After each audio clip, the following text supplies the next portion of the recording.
today's presentation is Project Pegasus and the Advent of Time Travel. As many of you know, I've been waging a truth campaign now for almost 10 years, informing the people of the United States and the world that the United States crossed the threshold into practical time travel through multiple forms of time travel technology by 1970. And the advent of time travel occurred in a specific historical context, which is work that was being done by the Defense Advanced Research Projects Agency beginning in the mid-1960s and continuing through the mid-1970s. So I'm trying to both present what happened in the derivation of time travel and also sort of diffuse a lot of the conspiracy theories and urban legends that have developed around the subject of time travel, because it was in fact DARPA's Project Pegasus that pioneered time travel, and then many cover stories were propagated, including the Philadelphia experiment cover story. I can distinguish that later in my lecture. And I also want to stress that both during today's lecture about Project Pegasus and my lecture tomorrow about the CIA's Mars Jump Room program, I am sharing direct personal experience and nothing but it. So one of the things I'm trying to do is just stick to what I experienced. And if I end up, as I imagine I will, answering some questions, I'm going to tell you what I know from direct experience, what I can speculate about based on my direct experience and other claims that have been made, and then I'll tell you when I don't know something. Because I really think that in parapolitics, the paranormal and parascience, we have to do that to be credible. I mean, I'm sharing information that leading physicists consider heretical, but in fact I was working with some of the world's leading physicists, indeed the Manhattan Project physicists, on Project Pegasus. So that's the nature of my campaign, the truth campaign that I'm waging. I'm sticking with what I know, I'm distinguishing what I think may be the case or not the case, and then I'm simply saying when I don't know something, because I think we have to adhere to that standard of informational integrity in the information wars that are going on around subjects like time travel. Is there a human presence on Mars? Is Mars inhabited? And so forth. So, Hesper, if I could have the next slide. As I mentioned, tomorrow's presentation is going to be on the Mars project and U.S. time travel history. I'm sharing information about my involvement in 2 secret defense projects, one in childhood in the 1970s, and one during the 4 years where I was an undergraduate at UCLA in the early 1980s. So this is tomorrow's presentation, the Mars project in U.S. time travel history. And if I could have the next slide. I initially sort of jumped into the U.S. time-space program in, we believe it was winter of 1968. What happened is my father, who was a special projects engineer for the Ralph M. Parsons Company, one of the world's leading process engineering companies and one of the United States leading defense contractors, told me that we were going to go out and get in the Volkswagen, and he yelled to my mom as we were leaving the house. He said, "Hon, I'm taking Andy to the hardware store," which from our home in Morris Plains, New Jersey, north central New Jersey, meant our only hardware store in Morris County, which was up in Florham Park. Instead, he drove me up to the Curtiss-Wright Aeronautical Company facility in Wood Ridge, New Jersey. And that was a facility that had built many of our Allied airplanes during World War II. It was a sprawling blacktop with multiple numbered buildings. So I said, "Dad, you're not taking me to the hardware store?" He said, "No, we're going to be going up here to Curtiss-Wright, and I'm going to be taking you somewhere else." And so we went through the parking lot and a security kiosk, and he was cleared. Now my dad had been a private first class as a combat medic and ambulance driver in France and Germany during the war. But he was a major, a U.S. Army major in what was called the Second Reserve. When we were growing up, the U.S. military had a sort of a fifth column of ordinary citizens, doctors, lawyers, high school principals, engineers, architects, clergy, scientists, public officials, who were expected to step up and become our frontline political and military leadership if the number one security threat that the U.S. government was worried about happened, which, believe it or not, during the Cold War, was a land invasion of the continental United States by the Soviet Army delivered by the Soviet Navy, both of which were at least as large as our own forces. So my dad held the rank of major in the 2nd Reserve. So one time, for example, when he took me to Camp Kilmer in New Brunswick, New Jersey, I witnessed the guard look at his credentials and step back and salute him and say, "Thank you, Major, you may proceed." And I said, "Dad, you were a private in the war. What's this all about?" And he showed me his credentials, which featured his picture and the name of somebody named something like Henry Przybski. And I said, "Who is Henry Przybski?" And he said he was a friend of mine in Summit Hill. My dad had been born and grew up in a small Polish immigrant coal mining town in eastern Pennsylvania called Summit Hill, Pennsylvania. And I said, "Well, why do you have this credential with another name on it?" And he explained his sort of membership or role in the 2nd Reserve. So he basically had access to these sensitive military and defense contractor locations all over the country simply by proffering his credentials as a major in the U.S. Army in the 2nd Reserve. And so he was cleared through the desk there at Curtis Wright. We went up to Building 68, and it was about the size of maybe a high school chemistry classroom, chem lab, San Luis Obispo High School.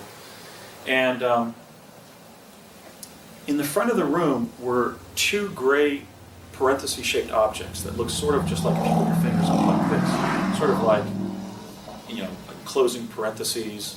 They were built into their bases, kind of like high-end stereo speakers. And they were about 8 feet high and about 10 feet apart on the floor of the lab there. And on the left boom, there was a technician sitting at a video console with a keyboard. And on the right side, the boom was plugged into a power outlet on the wall that was about the size of the power you would need to power a small-sized industrial piece of equipment, like an industrial lathe or drill press, about twice the size of, let's say, our power outlet and cord that's driving, the PowerPoint device here in this room. It was not a major amount of power that was required, but it was a little bit more than a normal household appliance. And my dad had the technician turn on the device, and what I saw was essentially energy that was radiating between the 2 booms of the device, like water falling in a public sculpture. And then my dad had me go up towards the device, and it looked like raster on a TV set. And there were little squiggles at 3-inch intervals coming out of portals of light, sort of light lime green portals of light. So there were these bluish-green squiggles that were swimming across the field of raster, kind of like tiny little tadpoles. And my dad explained that we were going to step back, and on the count of 3, he's going to hold my hand, and we were going to jump through that field of energy. We've now seen that dramatized without my permission on Fringe, where not Raymond Basiago, but Walter Bishop jumps through a teleporter very much like that, not with his son Andrew, but Andrew's brother in the New Testament, Peter Bishop, kind of a simplified version of Basiago, I think. And so we practiced it a couple times, and then on the 3rd try, we leapt through the field of energy, and we immediately found ourselves in a bluish-white tunnel of light, and moving forward at a very rapid rate of speed, but also in a way where you perceived that we weren't moving at all. And as my father had stated, we might get separated during the jump, and in fact, he was sort of sucked through the wall as the tunnel began to fragment or compartmentalize as we got to our destination. And as my dad had described, we would find ourselves on a hillside somewhere else in the United States, and that hillside ended up being the state capitol complex in Santa Fe, New Mexico. So if any of you have been there, there's a hodgepodge of buildings of different eras of construction, and there are sort of different locations and altitudes, elevations there in that greater state capitol complex. And I did what my dad told me not to do, which is I started looking for him as he was looking for me, and it took us about an hour to find each other. Now, from there, my dad got a federal vehicle from a state office there in the Santa Fe State Capitol grounds. I know, in addition to myself, I know many people have had very strange experiences in New Mexico because it's essentially one big military reservation. I mean, you can go to an ice cream parlor north of Santa Fe, and the people working there won't come out for 15 minutes, and it may very well actually be a civilian structure of some kind or business of some kind, hiding an access point to a deep underground military base. The whole state of New Mexico is warned with deep underground military bases, and the state functionaries are sort of de facto agents of the U.S. government. And so my dad got a federal car from state workers there. That was kind of odd. And we drove up to the Los Alamos National Labs. We went through the front gate, made a right, made a left, and I verified that in those years that indeed was the office of Dr. Harold Agnew, one of the Manhattan Project physicists. At that time, he was the director of W Division, which was the weapons division for the labs.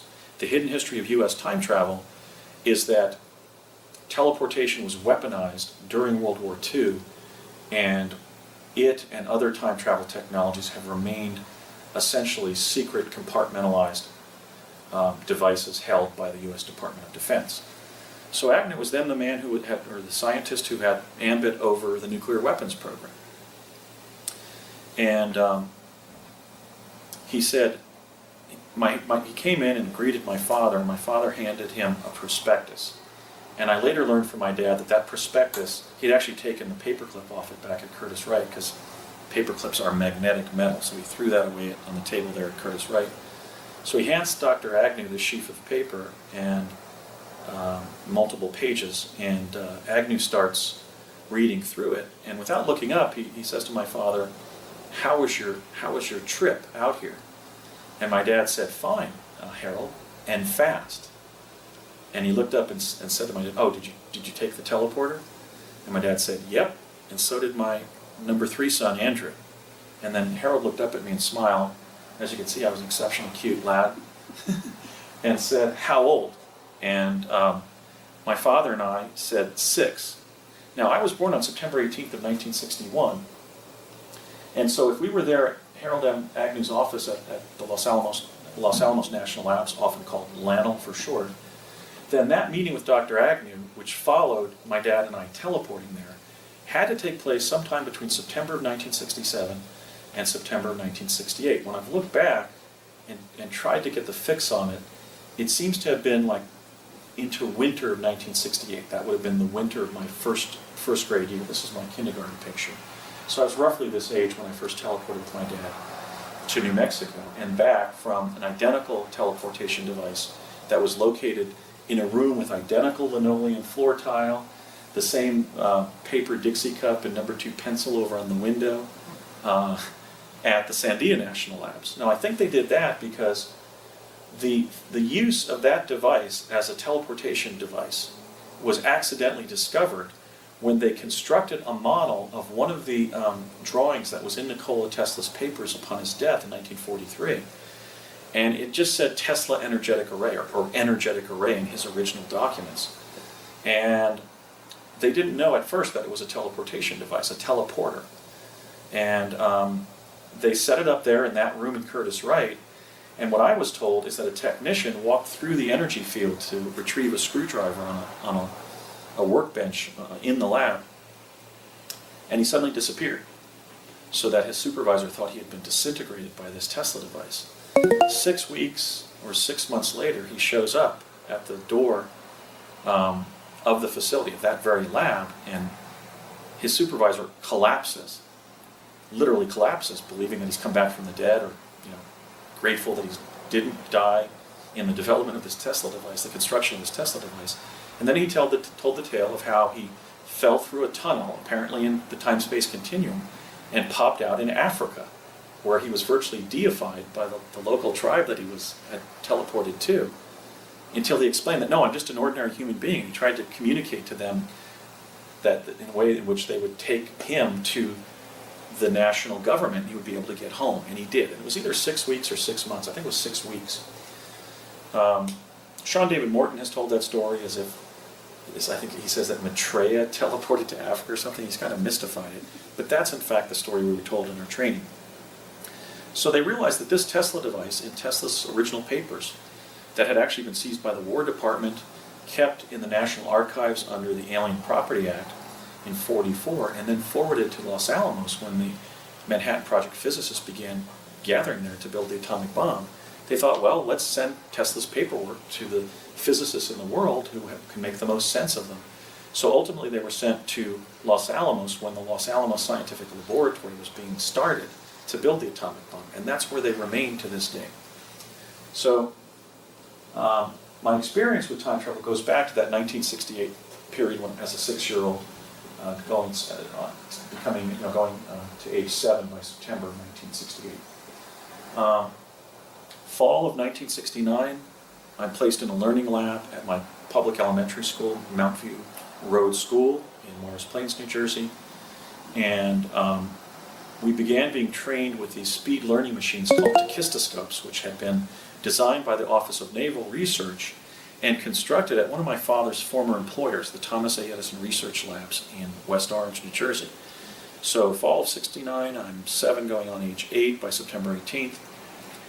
During those first couple days of the learning lab in early October, they sit me down at a table there in the learning lab and have me sign a secrecy and loyalty agreement under Department of Defense letterhead.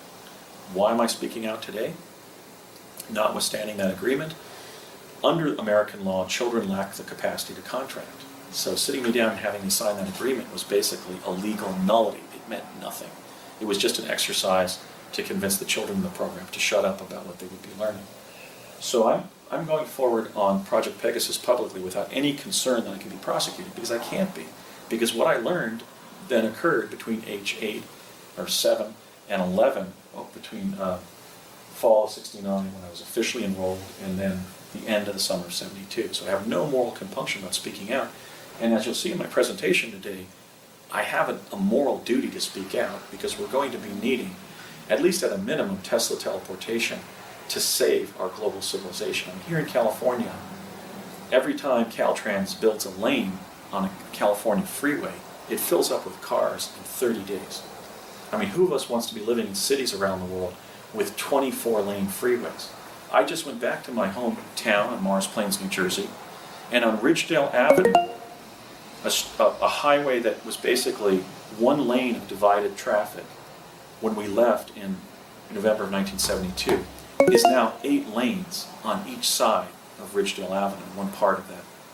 It's gone from a 2-lane divided road to a 16-lane freeway in 40 years. So we're already at the limits to growth in terms of transportation.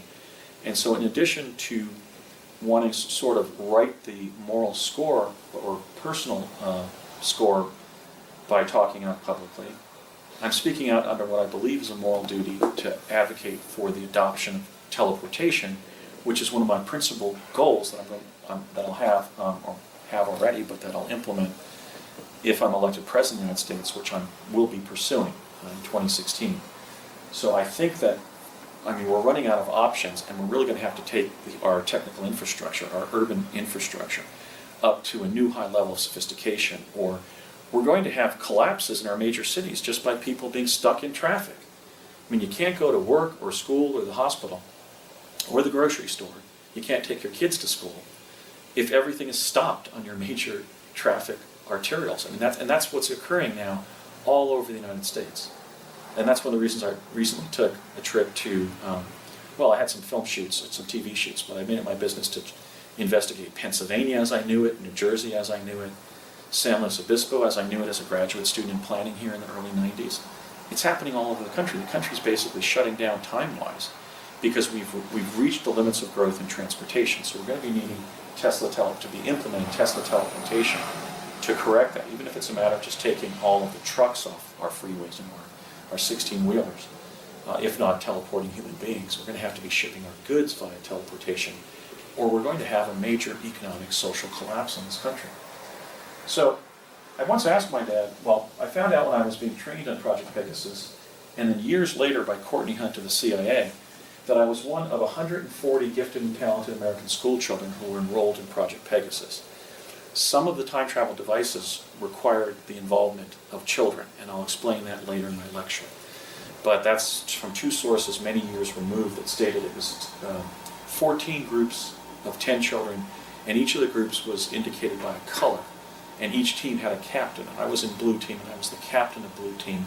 So I not only received specialized training to time travel, but I got some leadership training about what to do in the event that there was some kind of incident in which somebody had to make a decision. One of the children had to make a decision for the kids on their team.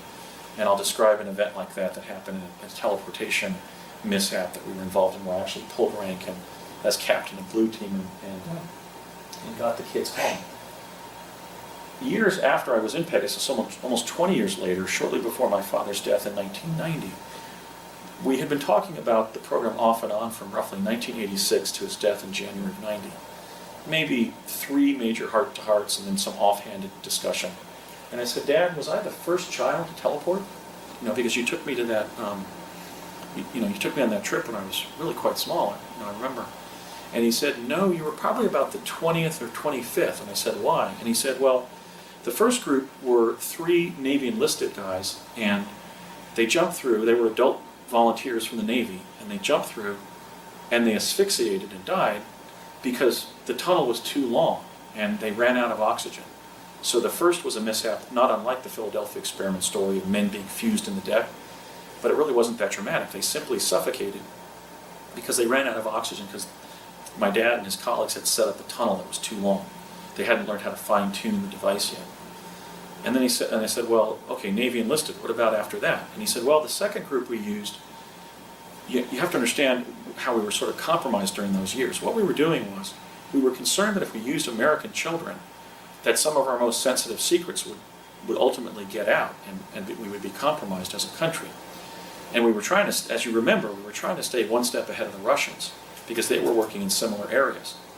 So what we decided to do was kind of a moral compromise. We negotiated with the right-wing authoritarian governments in Latin America to take their street urchins, literally their orphans, off the streets of Mexico City and Maracaibo, Venezuela, and Santiago, Chile, and Buenos Aires, Argentina, and other Latin American countries. And we made this deal with their government that we would sort of soak up their population of orphans and street urchins who had literally nothing, who were literally begging on the streets, homeless, without parents, without regular food, regular shelter, education, health care, and so forth. And we would take them and use them in our defense technical projects, and if they survived, or survived after being injured, we would then adopt them into American households and give them everything that they would not get as orphans on the streets of Latin American cities. So clearly that was an abuse of human rights, but it was one where the US government tried to qualify it to itself ethically by then saying, well, if the kids survive, then they'll get everything that our kids have. And many of them did. And I said, well, did the kids die or were they injured? And he said, no, every one of them was adopted into an American household, by ultimately being exposed to what I was then exposed to when my dad took me on my first teleportation to meet with Dr. Agnew. So that's the hidden history of the involvement of children in teleportation. The first time travel heroes were Latin American orphans, maybe a few years older than myself, maybe born in the 1950s, late 1950s, 1960. And I always mention that not only because it was a serious moral compromise, because it's the truth of what the US government was doing at that time, and it's something that those Latin American adults, roughly my age, have bragging rights to. So I think someday I'm going to be lecturing maybe in the Southwest, maybe Santa Fe, and find that somebody come up and say, I was one of those kids. But anyway, that was the moral compromise the US government made, and so the first child teleportees were Latin American orphans, literally homeless kids. And so my dad said, so you, and I said, well, who was the next? And he said, you were. Remember I took you up to Curtis Wright, and we jumped and met with Dr. Agnew at the labs? And I said, oh, so that means I was the first American kid to teleport. He said, yes. So that was sort of the beginning of the involvement of kids in teleportation. At one point, we were living in the town of White Rock in New Mexico, and my dad's supervisor at several previous defense contractor companies, and literally the man who, with his wife, introduced my parents in a blind date, and they ended up walking hand in hand up the Primrose Path and got married 6 months later, Raymond Kubik, who was literally the matchmaker of my parents and my dad's supervisor, refused to teleport from Pasadena, California to New Mexico to meet with my dad. And we had a discussion how he was concerned about what the medical side effects were and so forth. And I said, well, Dad, why did you agree to do it, and why did you bring me along? You brought your son into these new dangerous and experimental activities. And my dad's position was, it was kind of twofold. It was, if human civilization is going to advance, people have to be willing to do dangerous things, to expand the envelope of human functioning in the universe, I suppose. And they had to be willing to take their children with them because the children were going to be living in that future. And he said, I remember this vividly, he said, you have to remember that taking your kids with you on dangerous trips is part of the common heritage of humankind. Imagine a simple fishing village that has to swim off an island to find better fishing grounds or hunting grounds, or is escaping a volcano or something. Human beings have always put their children, even their small children, on their shoulders and gone somewhere for the betterment of the tribe. And he goes, I see no reason, son, why we shouldn't do that in modern times. There's going to be greater challenges ahead than just trying to find happier hunting grounds or escape a forest fire or a volcanic eruption or something. You kids are going to be functioning in time-space, and therefore it's my obligation to take you there. It's the ethical thing to do. And I think my father was right. But in any case, I was the first American child to teleport in 1967-68. And in those ensuing 3 years, beginning with fall of 1969, I took part in 8 different forms of time travel, several of which were new and dangerous and experimental, as I mentioned. Experimental applications of applied quantum physics, then being researched and developed. So most of the devices that I had contact with were new and dangerous. They were literally standardizing the function of them. They hadn't already been developed. They were being developed. So we were involved in essentially activities that could have injured us, that injured several children. I'll describe what happened to them, and that could have cost us our lives. And so that's why I'm not that charitable about those who say that my experiences didn't happen, because I was involved in something incredibly important at the risk of my own life. And I think I know how astronaut Buzz Aldrin feels when he landed that uppercut on the chin of Bart Sibrel, because I know from my father's own work as an American engineer who had gotten an FBI background check to work on the instrumentation in the lunar module that we landed on the moon. So I'll just throw that out.